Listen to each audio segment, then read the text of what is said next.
Hello everyone. सो आज हम पढ़ने वाले हैं poetry, its definition and its types. So जब हम बात करते हैं पोइट्री की, इसका एक और नाम है जिसे कहते हैं वर्स। सो इसके कुछ कंपोनेंट्स होते हैं, जैसे कि इसकी जो लैंग्वेज होती है वो आपकी वर्स फॉर्म में रहती है। वर्स फॉर्म मतलब आपके इसमें स्टैंजा यूज़ होते हैं। वहीं अगर हम इसके ऑपोजिट में प्रोज की बात करें, उसमें होंगे आपके यूज़ पैराग्राफ, और वो आपका होगा ऐसे फॉर्म में। सो बेसिकली पोइट्री जो होती है एक लिटरेरी फॉर्म होती है। इसमें लैंग्वेज होती है यूज़, आपकी रिदम यूज़ होती है। जो लैंग्वेज होती है यूज़ वो फिगरेटिव लैंग्वेज होती है। इसमें आपका इमेजरी यूज़ होते हैं। और ये सब चीज़ें क्यों होती हैं? क्योंकि जब हमें कोई एक्सप्रेस करना होता है, कोई आइडिया या फिर एक स्टोरी के बारे में बात करनी होती है, इसलिए हम ये सारी चीज़ें यूज़ करते हैं। अब आप ये क्वेश्चन कर सकते हैं कि ये तो नॉर्मल लैंग्वेज में भी हो सकता है। बिल्कुल हो सकता है, आपकी प्रोज लैंग्वेज में हो सकता है। बट पोइट्री वहाँ काम करती है जहाँ हमें किसी चीज़ को अट्रैक्टिव बनाना हो, हमें रीडर्स का अटेंशन ग्रैब करना हो। तो इसलिए बेसिकली हम कोई भी चीज़ है पोइट्रिक वे में बोलते हैं, ताकि रीडर का जो अटेंशन है हम अच्छे से ग्रैब कर लें। इसके और सारे कॉम्पोनेंट्स भी होते हैं, जैसे कि मीटर हो गया, राइम हो गया, रिदम हो गया, सिंबलिज्म हो गया, मेटाफर हो गया। अब आपके माइंड में एक क्वेश्चन आ रहा होगा कि राइम और रिदम में डिफरेंस क्या है, तो ये हम आगे पढ़ने वाले हैं। सो अनलाइक प्रोज, पोइट्री में फॉलो स्ट्रक्चर फॉर्म। देखिए, जब हम बात करते हैं प्रोज की, जो मैंने कहा था कि ऐसे फॉर्म में लिखा जाता है या पैराग्राफ फॉर्म में लिखा जाता है, उसमें मोस्ट ऑफ द टाइम कोई स्ट्रक्चर्ड फॉर्म फॉलो नहीं होता है। बट जब आप बात करते हैं पोइट्री की, इसमें एक स्ट्रक्चर्ड फॉर्म फॉलो होगा। यहाँ पे कुछ एग्जांपल दिए हैं सोनेट एंड हाइकू के। सो सोनेट भी एक टाइप ऑफ पोइट्री है जो बेसिकली 14 लाइन्स का होता है। और ये सिंपल 14 लाइन्स नहीं होता है, इसमें भी इसका एक फॉर्म होता है। जैसे कि इसमें बेसिकली जो फर्स्ट 3 क्वार्टरन्स रहते हैं, तो देखिए क्वार्टरन होता है एक 4 लाइन स्टैंजा। सो 3 क्वार्टरन हो गए तो 4 लाइन के 3 स्टैंजा हो गए, तो कितना होगा 12 लाइन्स टोटल। अब मैंने बात की है 14 लाइन्स की, तो इसमें एक चीज़ प्लस होगी, वो होगी आपकी कपलेट। सो इसमें होता है एक क्वार्टरन होता है, 3 क्वार्टरन्स होते हैं। एक क्वार्टरन कितने का होगा 4 लाइन्स का, तो 3 क्वार्टरन्स ऑफ 4 लाइन्स मतलब 12 लाइन्स। इसमें एक आपका कपलेट जुड़ेगा। कपलेट होता है आपका 2 लाइन का। आप इसको कपलेट को हिंदी में दोहे की तरह मान के चले, जैसे कबीर के दोहे होते थे 2 लाइन के, तो बेसिकली कपलेट होता है दोहा। तो टोटल 14 लाइन्स। ये बेसिकली शेक्सपियर द्वारा काफ़ी यूज़ किया गया है, जिसमें उन्होंने theme of love, beauty and time के बारे में बात की है। अब हम बात करते हैं हाइकू। सो हाइकू बेसिकली एक short and unrhymed Japanese poem है। सो अगर इसकी लाइन्स की बात करें तो इसमें टोटल 3 लाइन्स होती हैं इस पोएम में, और ये कहाँ से ओरिजिनेट हुई है? जापान से।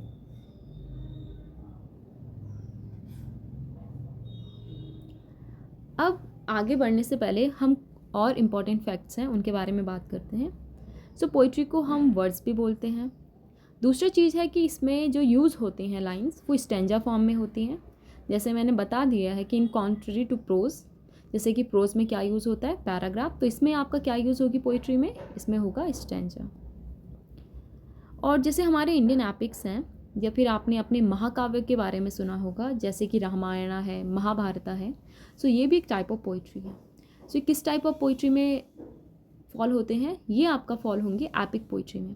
सो एपिक पोइट्री क्या होती है? एपिक पोइट्री बेसिकली होती है नैरेटिव फॉर्म में। सो एक नैरेटिव फॉर्म ये होता है कि जहाँ पे कोई नैरेटर किसी स्टोरी के बारे में बात कर रहा है। तो अगर आप रामायण एंड महाभारत के एग्जाम्पल से देखें, इसमें हम किसी वॉर के बारे में बात कर रहे हैं, या फिर बेसिकली रामायण में हम राम जी के वनवास के बारे में बात कर रहे हैं। तो ये सारे नैरेटिव एक स्टोरी फॉर्म में आपको मिलेंगी। सो ये होती है epic poetry.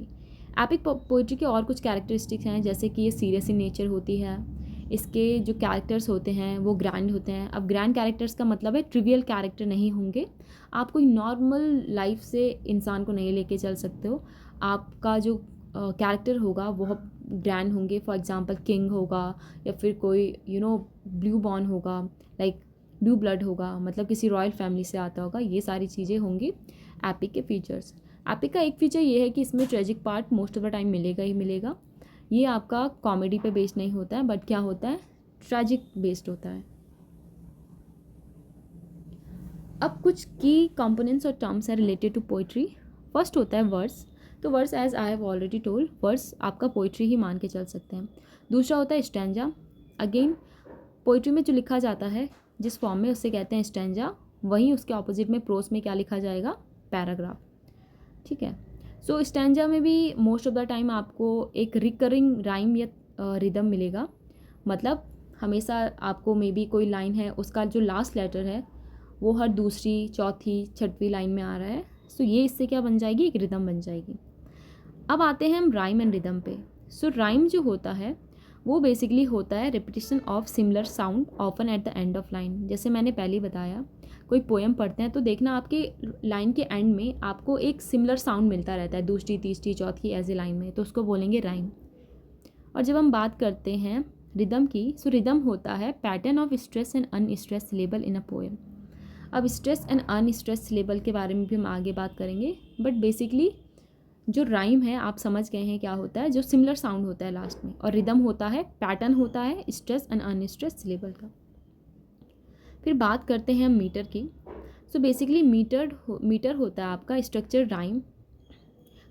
Rhythm in a poetry and it is defined by number and types of beats in a line. So basically metre होता है आपका स्ट्रक्चर रिदम जो किसी भी पोइट्री में मिलती है, उसको हम बात करते हैं किस चीज़ के बारे में, वो होता है आपका मीटर। अब बात करते हैं इमेजरी। सो इमेजरी देखिए होती है एक descriptive language and it appeals to the senses to create vivid mental pictures. So imagery है ये एक लिटरेरी डिवाइस के उसमें आप मान के चल सकते हैं।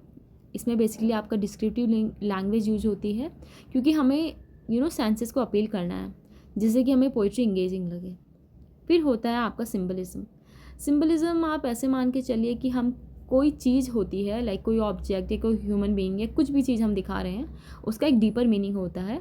तो बेसिकली वो डायरेक्ट मीनिंग नहीं बता रहा है, लिटरल मीनिंग नहीं बता रहा है, बट उसका एक हिडन मीनिंग होगा या डीपर मीनिंग होगा, तो उससे हम कहेंगे सिम्बलिज्म का एग्जाम्पल आप ऐसे लेके चल सकते हैं कि अगर कोई राइटर अपने वर्क में सनलाइट के बारे में या सन के बारे में ज़्यादा बात नहीं कर रहा है, बट बात कर रहा है वो क्लाउड्स के बारे में या ग्लूमी मौसम के बारे में, सो आप देखना उसकी most of the time themes जो होंगी वो बहुत ही ग्लूमी होगी या सैड थीम्स होंगी। Basically it would be based on sadness.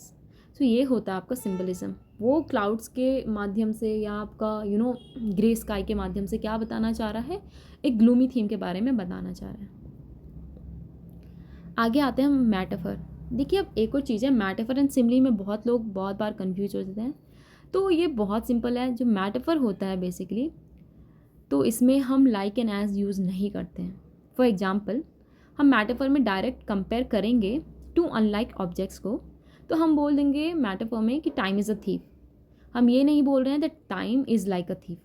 वहीं अगर ये सिमिली में अगर ये वाला सेंटेंस हम कन्वर्ट करें तो हम बोलेंगे time is like a thief. So metaphor में हम डायरेक्ट कंपैरिजन कर रहे हैं टू ऑब्जेक्ट्स का without using like and as, और सिमिली में जो होता है हम लाइक एंड एज यूज़ करते हैं। इसमें भी हम दो चीज़ों को कंपेयर कर रहे हैं। So basically it is all about the matter of like and as. Basically हम मेटाफर में डायरेक्ट कंपेयर करते हैं और सिमिली में हम डायरेक्ट कंपेयर नहीं करते हैं बट यूज़ करते हैं like and as. For example your face is like a moon. So यहाँ पे हम कंपैरिजन के लिए this word we are using is like, ठीक है। फिर आता है आपका एलिट्रेशन। सो एलिट्रेशन बेसिकली होता है the repetition of consonant sound at a beginning of a word. So किसी भी पोएम में अगर आपको वर्ड के स्टार्टिंग में जो कॉन्सोनेंट साउंड्स होते हैं, आपको पता होगा कॉन्सोनेंट होते हैं आपके वॉवल साउंड होते हैं। सो वॉवल साउंड के अलावा जो साउंड बचते हैं उनको बोलते हैं कॉन्सोनेंट साउंड। तो ये किसी भी बिगनिंग में जब रिपीट होते हैं तो इसको कहते हैं एलिट्रेशन, जो अगर कोई आपको सिमिलर चीज़ रिपीट होते हुए दिखी, ठीक है। सो कपलेट मैंने ऑलरेडी बता दिया, आप इसको दोहा मान के चल सकते हैं। ये होता है आपका 2 लाइन का। क्वार्टरेन जो होता है आपका 4 लाइन का, ठीक है। तो क्वार्टरेन होगा आपका 4 लाइन का स्टैंजा। अब बात करते हैं सिलेबल की। तो सिलेबल बेसिकली होता है a unit of sound in a word that typically contains a vowel sound and may include surrounding consonants, ठीक है। आपको ये चीज़ और याद रखने की ज़रूरत है, जब हम सिलेबल की बात करते हैं हम बेसिकली वोवल साउंड उसमें होना ही चाहिए। दो जो वर्ड है वो सराउंड हो सकता है आपका कॉन्सोनेंट साउंड। कहने का मतलब है आपका अगर बस कॉन्सोनेंट साउंड किसी वर्ड में आए तो हम उसमें सिलेबल काउंट नहीं करेंगे, बट अगर उसमें कोई वॉवल साउंड आ रहा है बेसिकली सेंटर में और उसकी सराउंडिंग में कॉन्सोनेंट साउंड आ सकते हैं, नहीं भी आ सकते हैं, तो उसकी बात वो क्या माना जाएगा, वो माना जाएगा syllable. For example one syllable word is cat, जैसे कि, और डॉग। तो कैट में आपका ए यूज़ हो रहा है, डॉग में आपका ओ यूज़ हो रहा है। ये क्या है, आपके वॉवल साउंड है, ठीक है, AEIOU बेसिकली। सो ये आपका हो गया 1 सिलेबल वर्ड। जब हम 2 सिलेबल वर्ड की बात करते हैं तो इट इज़ वाटर, ठीक है। तो देखिए वॉ एंड टर, वाटर, तो WA ए क्या है आपका? वॉवल है। टी ई आर में ई क्या है आपका? ई है vowel. Though these are surrounded by consonants. So आप ऐसे में मान के ये भी चल सकते हैं, अगर आपको कभी क्वेश्चन पूछा जाता है कि एक जो पर्टिकुलर वर्ड दे दिया और पूछा जाए कि इसमें कितने सिलेबल हैं, आप वॉवल साउंड देख के लगा सकते हैं कि इसमें कितने आप कितने सिलेबल हैं। तो बेसिकली जो सिलेबल होगा वो किसके अराउंड होगा? वो आपका वॉवल साउंड के अराउंड होगा। So that's it for today. आगे हम पढ़ेंगे types of poetry. Thank you.